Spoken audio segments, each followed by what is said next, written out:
الله الرحمن الرحيم. في الفيديو اللي فات على القناة فهمنا ازاي المخ بيقع في فخ الإباحية، وعرفنا إن الموضوع مش ضعف في شخصية قد ما ده نظام إدمان عملي متكامل بيشتغل على كيمياء الدماغ. وعرفنا نظام المكافأة ده بيتخدع والدوبامين بيتلعب بيه ازاي، والمخ بيتعود وبيبدأ يطلب جرعات أعلى. طب دلوقتي ايه الحل؟ ازاي نقدر نطلع من الدايرة دي؟ ازاي نرجع المخ لطبيعته؟ لو انت قاعد دلوقتي وبتسمعني وجربت تبطل مرة او 10 او 100 مرة، وكل مرة بترجع تاني، انت مش فاشل.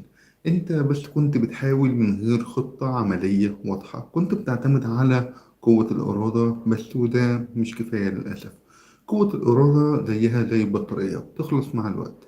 انت محتاج نظام واستراتيجيات عملية تساعد مخك ان هو يتعافى ويتبرمج من جديد. النهاردة مش هنتكلم كلام نظري خلاص، احنا عملنا 3 فيديوهات قبل كده. هنتكلم خطوات عملية مبنية على العلم والتجارب الحقيقية.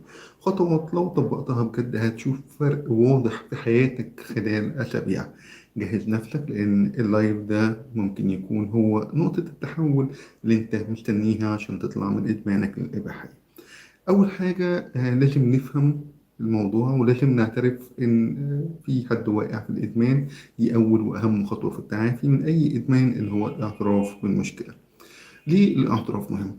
طول ما أنت بتقول لنفسك أنا مش مدمن، أنا قادر أبطل في أي وقت، ده مجرد عادة بسيطة، آه، أنا مش زي الناس التانية.